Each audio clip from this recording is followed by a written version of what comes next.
a real treat to put this exhibition together. I co-curated it with Eric Hemingway of Little Traverse Bay Bands of Odawa Indians. It's been really wonderful to bring so many student groups through the gallery. This morning we actually did a virtual tour, so like those of you joining us virtually, we had some third grade kiddos getting a chance to see the show and engage with it that way, so it's been fantastic. And these talks are just an extension of that. Well, my guest today is Vicki Lynn, and she's here to talk about local plants and their uses. She's going to talk about her work and different applications and implications culturally and creatively with the natural environment around us. And these themes are relevant throughout the exhibition. You can see more of Vicki's work in our Bonfield gallery. She has some beautiful beaded pieces in that space there, but her work is so much more than beadwork. Her sisters describe her as an artist since day one. She is a true creator, and it's really wonderful to me to welcome you to this space. I'm going to pass this mic over. We're going to make a couple little adjustments here, and Vicki's going to go ahead and get started. Thank you.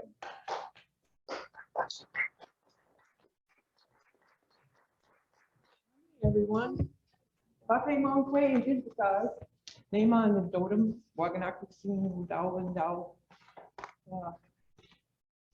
I'm going to start off, I'm going to sing you a song, a couple songs.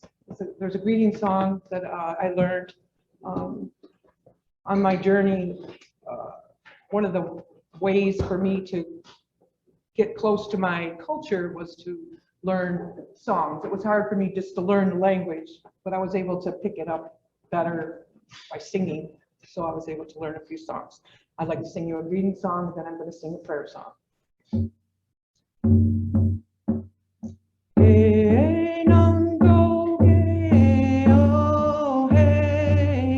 Oh, I'm sorry. I am so sorry. I'm going to shake it off. Hey, Guando de, oh, hey, Guando de, hey, Guando de, oh, hey, Guando de, hey,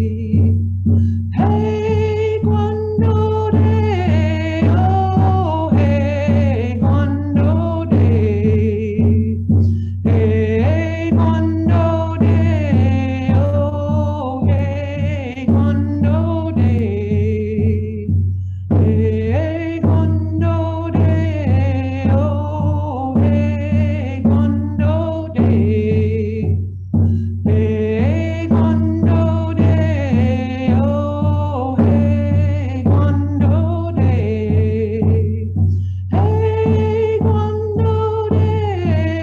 oh, hey, Guando de, hey, Guando de, oh, hey, Guando de. Nada motion on Gitchimani do. Bimo se Anishnaabe Bimada Ziwin. Nada motion on Gitchimani do. Bimo se Anishnaabe Bimada Ziwin. Way away, oh, way, oh, hey, oh, hey. Way away, oh, way, oh, hey. Way, oh, hey, oh, hey. I asked the Creator to help me walk a good Anishinaabe road.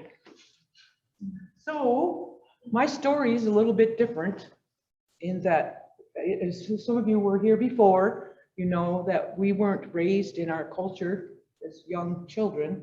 And I like to tell, I want to tell the story anyway, even though somebody else already did. But we didn't really come into our recollection that we were Native until I was about 6 years old, back when cowboy and Indian movies were really popular. And we were sitting there cheering for the cowboys to wipe out the Indians. And our mom came in, kids, I got to tell you something, you're Indian. And we all cried because the only thing we knew about being Indian was what we saw on television. So anyway, it's been a lifelong journey. But let's see, about the year I turned 40, I have kind of a mystical story. I was really sick, and I had not been involved in the Native community to that point. I'd been to the doctor, had tests and biopsies and medications, and nothing was working. And one day I called the health department at the tribe, and the lady told me that they had some holistic healers that were coming to the tribe, and they were making appointments available. So I was desperate because nothing else was working, and I felt like I was dying.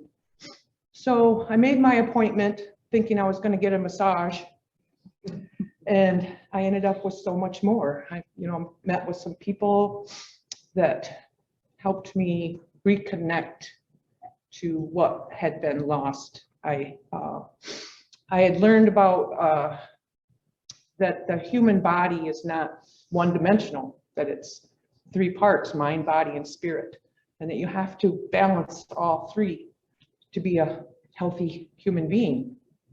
So with the help of some people in the community and others, I learned about different plants that would help you. And one of the benefits was that my husband was a landscaper. So he would always bring me home the sick babies that they didn't want up there anymore. And so my whole yard was full of perennials and different plants, such as actually the yarrow I had gotten from my Aunt Magdalena back probably in the 80s. And that grows in my yard. And some other plants like the echinacea my husband brought me. Come to find out that makes a really good tea for like an antibiotical effect. But my whole yard is full of things. One thing that somebody had told me that I was challenged by was that everything that you need grows within 30 feet of your front door. And I thought, well, that seems like a bit much. So I'm curious.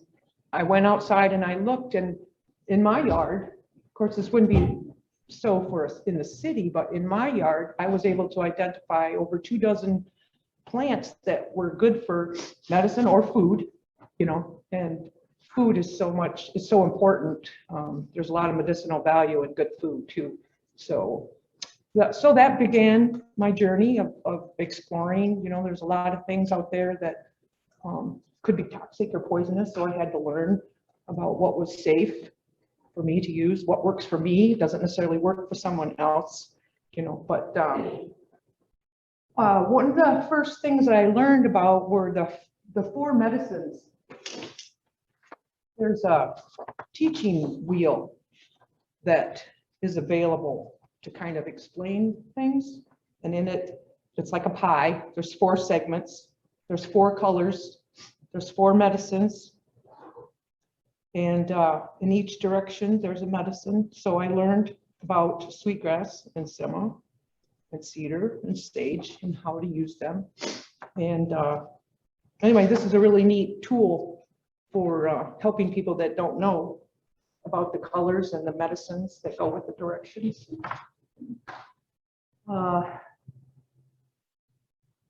I do love the beadwork, but my spirit wants to do the plants. I gather, probably 6 months out of the year. Sweetgrass is the big one I like to go get. And that's been an adventure in itself. One time I went out, somebody had told me, don't go in the fall. And I was being greedy.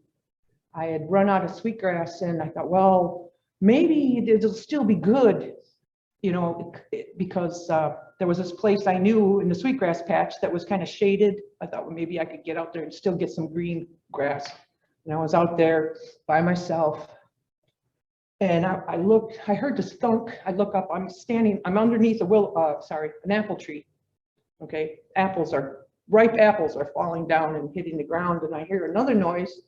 And I stand up and there was a bear. Okay, and he was closer than I would have liked him to be. And first he kind of stomped down and took off running, but then he came back. It was like challenging me, and I did the thing you're not supposed to do, ran out. But anyway, I guess my point is that it can be dangerous. But I ended up getting back to my car safe. And then it was a long time before I went back out, but I did again this year. Got some more. And just recently started weaving sweetgrass baskets. And I find it very fulfilling. That, and I make sweetgrass turtles. I heard a story about these. There's birch bark on the back, sweetgrass on the top, that the grandmothers would put the grandbaby's umbilical cords in here in between that. And then they would put this in their prayer bundles, use it and pray for the grandkids. And some of the other things I do, I like to, let's see, I have lavender. I don't know what we got on the pictures up here, but I got lots of lavender at home, so I started making these little sachets. It's kind of a hit. And I make these birch bark sweetgrass flowers. Something to do that's a little different than the other artists. And recently I started making these. So very meaningful for Native folks. It's on a birch bark back, and it's got the 4 medicines on it. And I added a few other things on there, my birch bark flowers. And I've been making maple leaf roses. Put them on there. Vicki, can you bring that closer to the camera so Sure. people can see it there? And then can you tell us a little bit about those 4 medicines? Do you know why they're the 4 medicines? Well, cedar. Let's see, let's start off with tobacco. Tobacco's in the east. Tobacco sema. That is a medicine that we use to use as an offering, like when we're going out and we're gathering, or when we're going to pray, you put the tobacco out to go with our prayers, right? And then the cedar, that goes in the south direction. And this is used for protection, for the smoke, for healing sickness. The sweetgrass is in the north direction. Forgot sage, sorry. I didn't forget sage, I just put it out of order. But the sage goes in the west direction. And this is used, the smoke of it is used for clearing negativity, for protection and health also. And same with the sweetgrass. I had an elder tell me to use sweetgrass to bring sweetness into your life. We've been told that sweetgrass is to be reminded of our mother's hair, when we braid it, and our connection to the earth mother. Did I answer your questions all right? Yeah. So I was asked to make something similar to this for a family that had lost a member, and the mother didn't want the traditional flowers. She wanted cultural tradition, and so I came up with this idea, and she used that.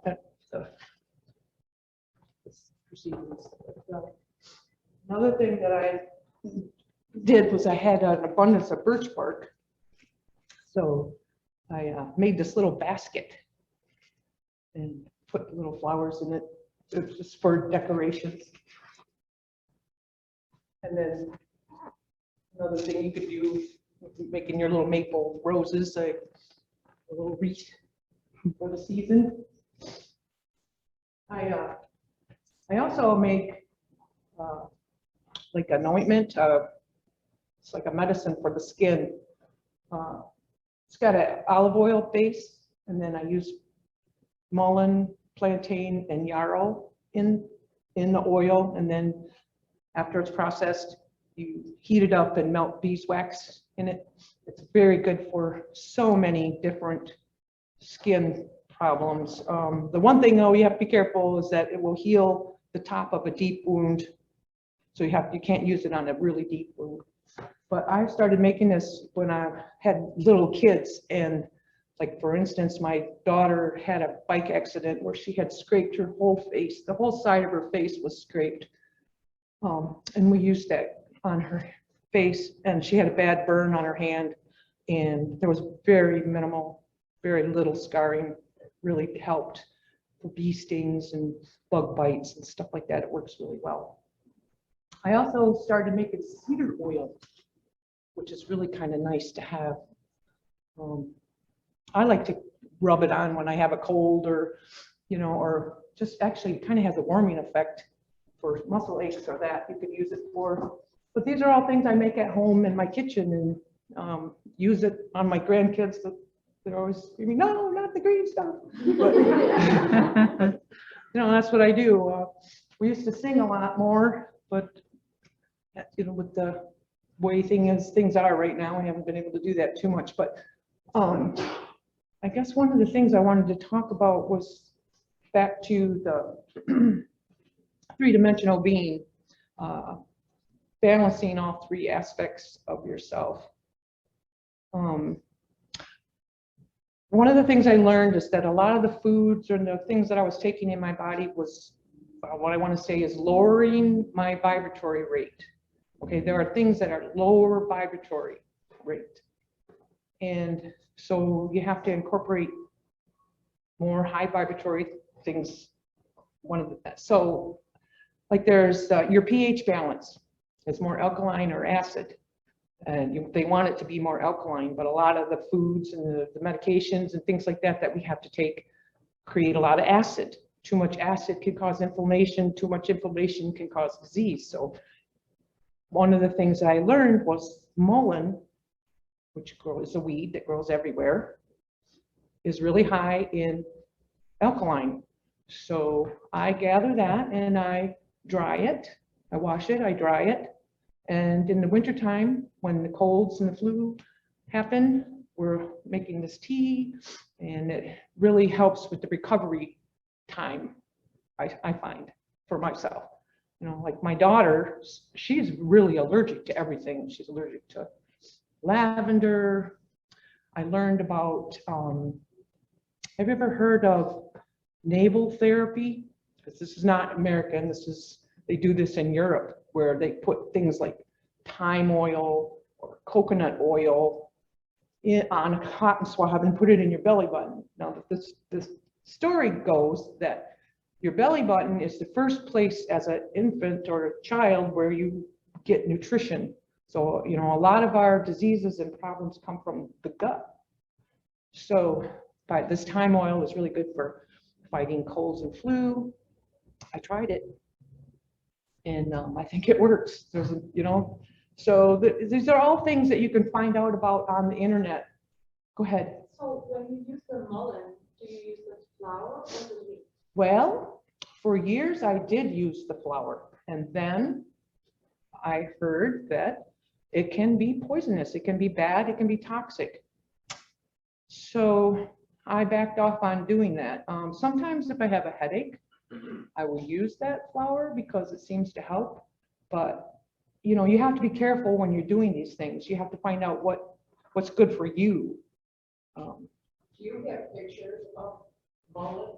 I'm not I don't know what you have in there, but your What we clicker is- have- Yeah, there you go. Oh, there's some up there I had gathered on this one here on the right. The mullein leaves are up top. So I got mullein there. There's lemon balm over there at the far side. Sage, raspberry leaves, yarrow, and I have mint that grows in my yard, which is really awesome with the mullein for your digestion and help you sleep. Raspberry leaves are wonderful for women on their moon time. I find that it takes away your cramps and the bloating. It's amazing. It's like for me, when I don't have to worry about that right now, but I know a lot of young ladies that could really use a cup of tea, you know. So you make tea out of it? Yes, I dry the leaves and and then make tea with them. What I do at home is I use brown paper filters, and I just make the tea and then tie the filter and boil it in water. So the raspberry leaves I found taste really good with red clover. Seeing the red clover with the little purple flowers, real sweet nectar in there. Those make a really good tea. And what I found was that they were good. That is good for the throat, things going on with your throat and your glands. But it tastes really good also with the raspberry leaves. Just simple things like that. And then back at the echinacea, the leaves and the flower petals make a good tea. So there's all kinds of things you could do. You just have to find out what grows around your place and do some. We had a couple questions online, so regarding the harvesting of the bark. So this, I mean, I don't even know if you'd be able to answer, because some of it's a DNR kind of question, and then I know that tribal access to resources is different. But the question is, do you know if you can harvest birch bark and cedar for these purposes? Some of the comments are, it has to be discarded on the forest floor, and then how would you prove that to the DNR? Do you know? Yeah, I personally, for me, I tried gathering birch bark, and I didn't like it. I felt horrible. I mean, I can understand, why people would do it, but for me personally, I couldn't do it. I just felt so bad cutting into the tree.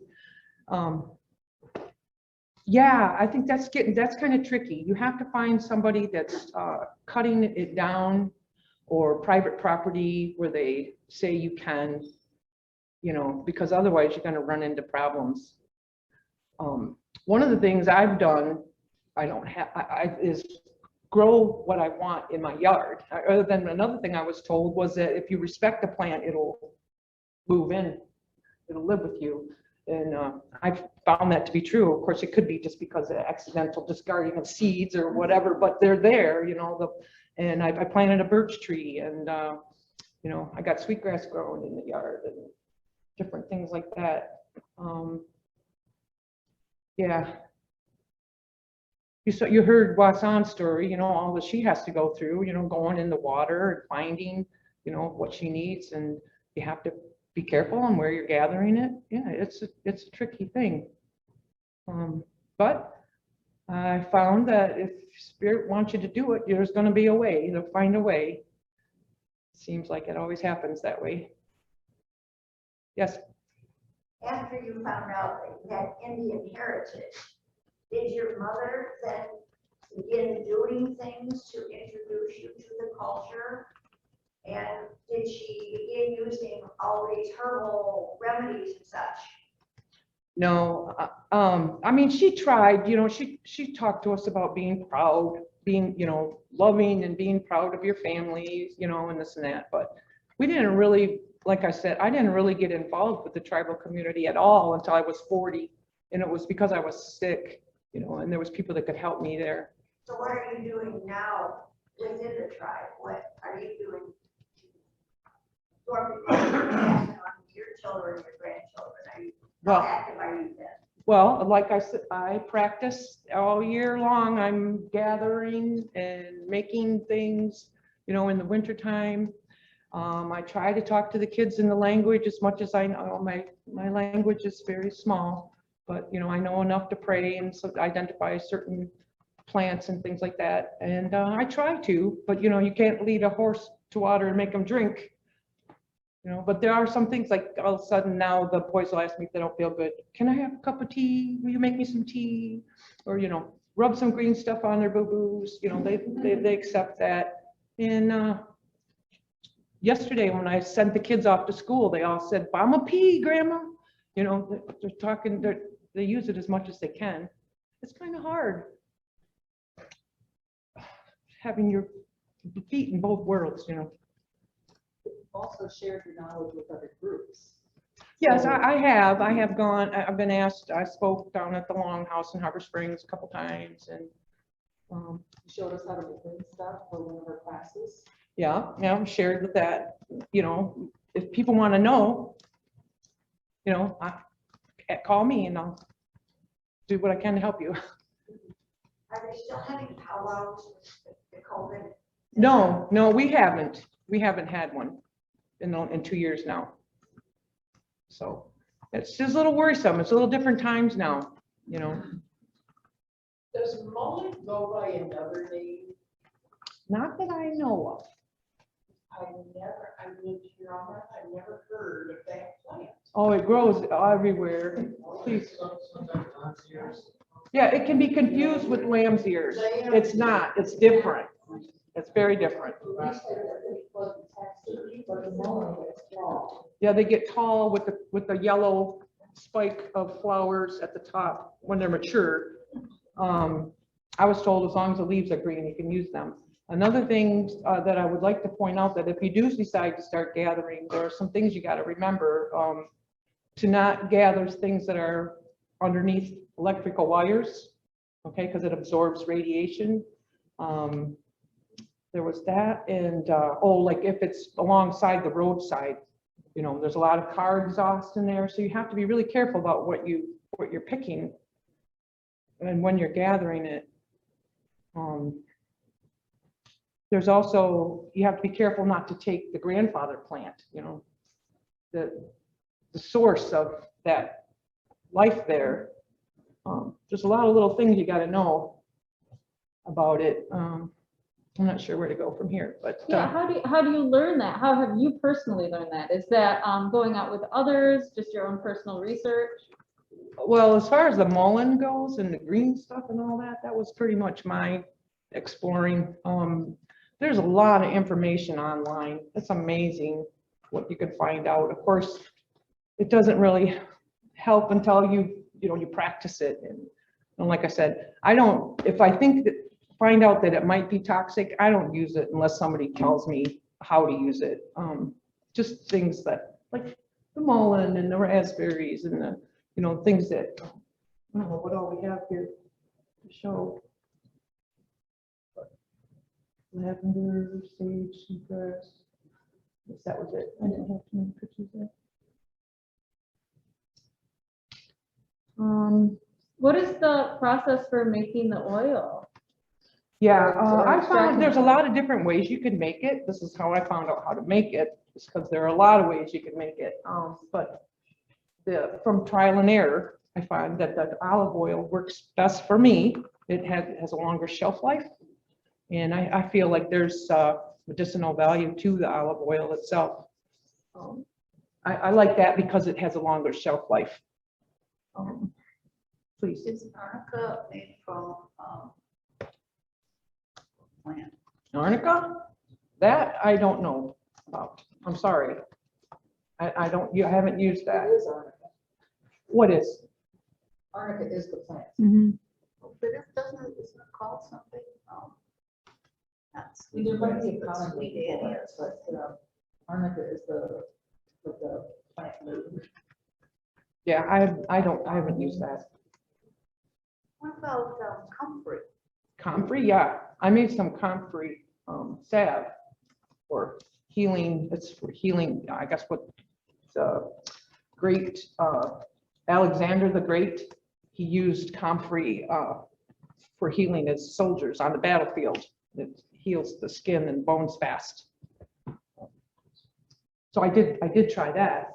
So it's been a lot of trial and error, experimenting on myself. And then, like I said, there are things that other people are allergic to, that aren't good for you. You have to find out what works for you. The DNA works better with different ingredients, but. You do workshops, like experiential, where you teach how to make these different things? I haven't done it professionally. I mean, one time I went with, my sister and her group and I helped them. And sometimes people come over to my house when I'm making it, but I haven't done anything official because you have to be careful about what you're saying. If I tell you that's a healing product, I can get in trouble. You know what I mean? But it's a aid that I have in my home that we use with the children and for big people boo-boos too, I would be open to that if somebody wanted to get together and do that. But now's not the time. We'll have to wait till spring when everything gets green. Yes. I appreciate you giving the wisdom about not staying under the electrical line and all that. So with the plants, like say the mullein and the echinacea, what is the optimal time to sustainably harvest those that respects the energy and fauna of the plants and all that? So just maybe just like mullein and echinacea. And probably cedar too, because they have their growth and cycles. Right. So it's at its height, of course, when it's flowering. But as long as it's still green, I was told you can use it. So, you know, like I was just gathering mullein just a couple weeks ago that was coming up in the yard. So did I answer your You question? did, yeah. Because I was just thinking like, you know, just so that the plant still has its going through its growing, nourishing cycle and that it's more potent for the person, but then also keeping the plant healthy as well. Yeah, I try not to pull the roots out. I just trim them from the, you know, stem up.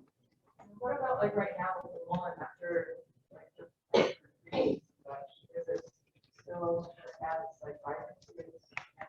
I would think it probably wouldn't be at its peak. Right. This is my personal opinion, but as long as it's still green, you could use it. This is what I was told. Yeah. Other questions? I was thinking if, oh, go ahead. Curious what the colors and the.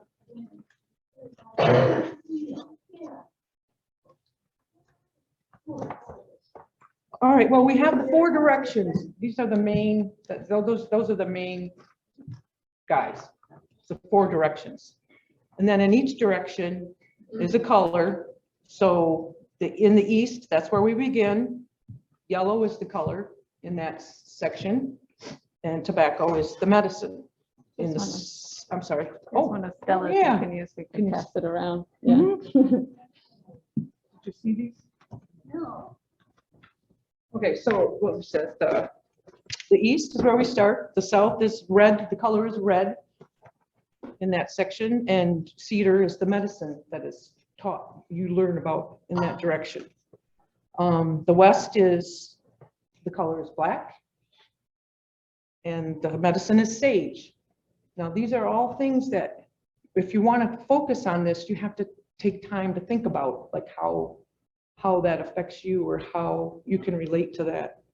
And then, of course, in the north is the color is white, and sweetgrass is the medicine that goes with that direction and the teachings. Did I answer your question? Yes, thank you.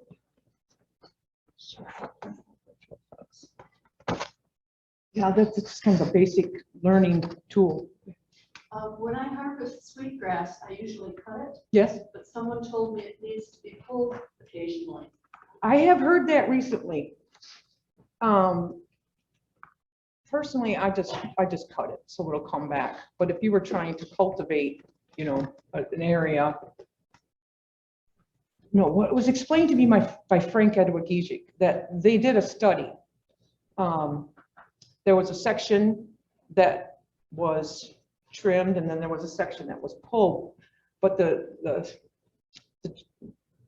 what I want to say is the main point is that both areas did well because they were attended to, because somebody spent time with them, was what he said.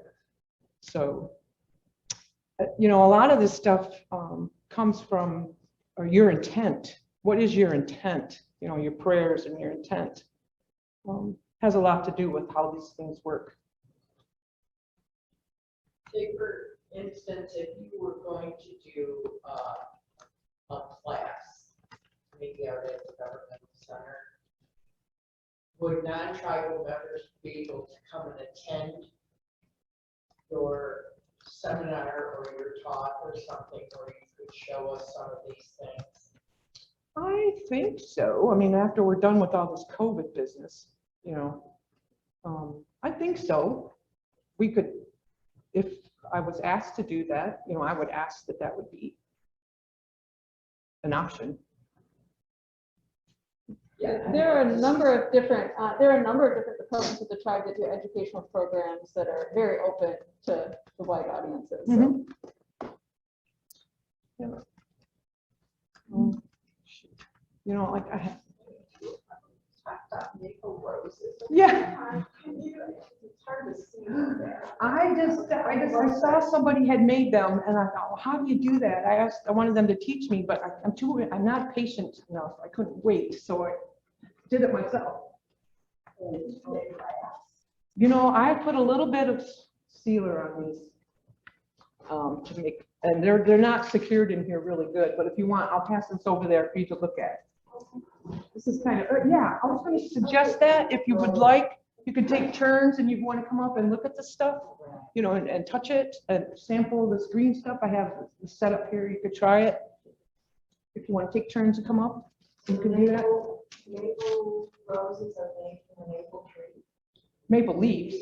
Leaves, oh. Yeah. Can I get a little more? Sorry.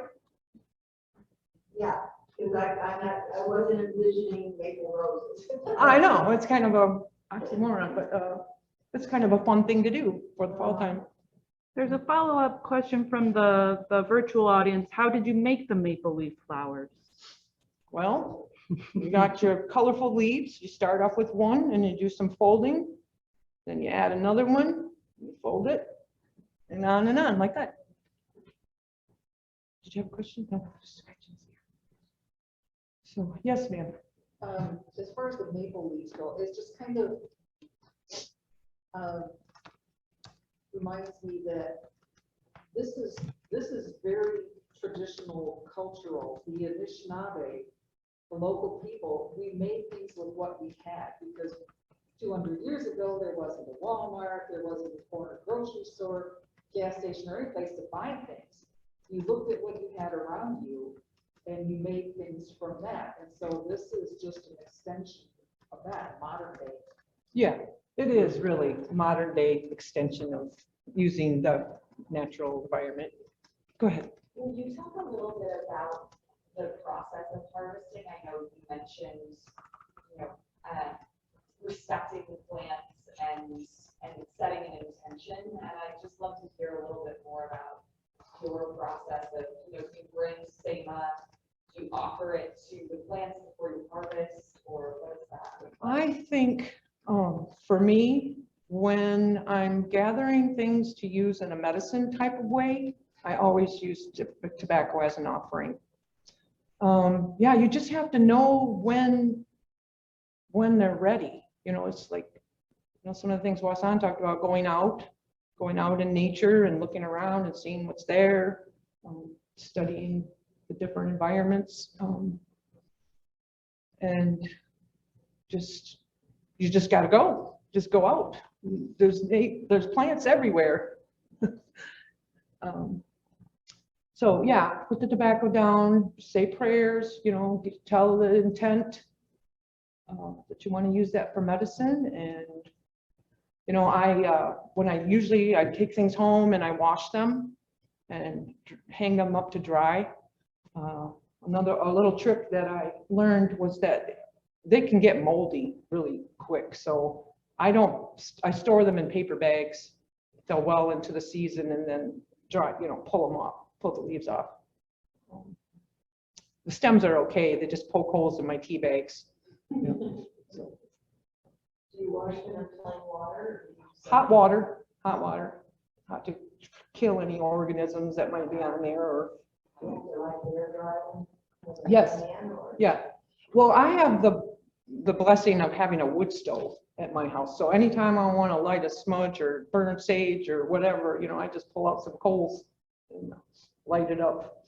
And that stove, like making tea, if I make tea on top of the cook stove, I can't tell you how many times it just boils over. So I learned to put it on the wood stove, and then it percolates nicely and it doesn't boil over. So different things like that. You say in your yard, your husband was bring you sick babies and you were, during that process, did you find that certain plants grew more harmoniously with another plant, or maybe some plants kind of are in conflict with another plant? You know, that's very true. I'm not really organized in it. I just, I have certain spots, and I'm learning. It's still a learning process on what does grow, and, different seasons, certain things grow, and the next season it might not grow. So it's a scientific experiment every year. This is a comment from online that you have a beautiful ribbon shirt and beadwork. Why, thank you. Thank you very much. This shirt was made by a lady named Edie Nichols. I added the beadwork and the ribbon to it, for special occasions. Thank you. Yes, ma'am. I like birch bark too, and obviously I'm not gonna peel a tree. So I pick up pieces that Yes. are peeled off the tree. Yes, They're dry, I can't pierce them because they crack. right. I was out of birch bark. My husband had, they were cutting firewood, and there was a lot of birch in it, and there was all this bark laying around. And of course, it wasn't perfect for doing quill work and that, but I was able to clean it and peel it and get some good out of it. So, yeah, and then a friend of mine just gave me some peelings off of some big trees, and it looks pretty rough, but I can clean it up. So sometimes they peel just right, and you can get the right. But if you soak it, it doesn't really reconstitute very I think well. it might. I think it might. And then I also heard another thing that Yvonne had said you could iron it to flatten it out. Ah, I mean, you have to put a cloth over it and then iron it like that and get it wet and then do that. You might be able to get it to straighten out. Also, the conversation like a steamer, That would work too. like what you see close. I would think, yeah.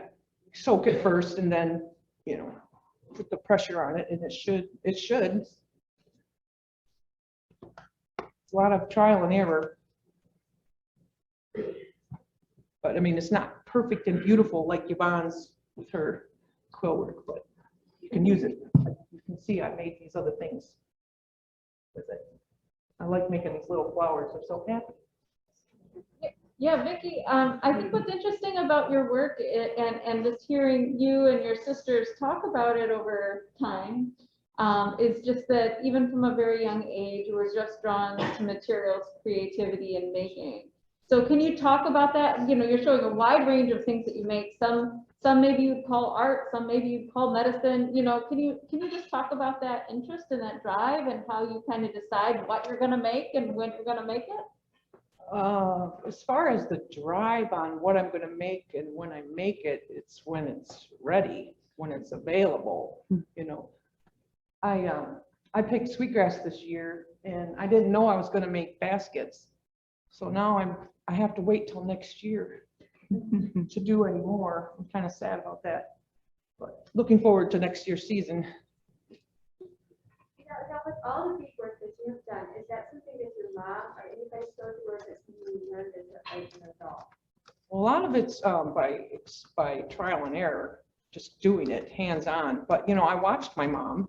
I was intimidated by my Okay, so mom's you work. did see your mom, I was curious. I would watch her. She didn't do that until later on, Okay. and close to when she was getting ready to go. But I'm trying to think. I'm not sure. Oh, I'm sorry. Yeah, if you haven't heard the story about my mom, the white feather story, my mother was, of course, she was taken out of her home, away from the grandmother, put in foster care, and to her, let's see, she put in foster care, so she was taken away from her cultural, interest. So it wasn't until later she started doing it, but she was always artistic. She was painting, she played guitar, she was just, knitting and all that kind of stuff. She was always doing something. I think being raised in from a Mennonite background, which my father's family was Mennonite, you know, idle hands are devil's workshop, you know. So we were always, a good woman is always busy, you know, doing stuff. So we learned how to knit and do all that kind of stuff. But it wasn't until after my mom passed and we inherited her beads, you know, that I think for me, I didn't really get started until then. And it's been a lot of learning, you know, it takes a lot of patience, but I am inspired by nature, you know. I like to do flowers and bead flowers and different nature, like trees, you know, and different things like that. That inspires me to, and then it would just depend on what materials I have available, you know, what and when I would make something. So. So Tim on Facebook says hi. Hi, Tim. And Stella's asking if you can talk about how you clean the bark to make it usable. Well, like I said, I would go through and I would cut pieces. Like right now I have some pieces that are all curled up. They're all gnarly and dirty and curled up.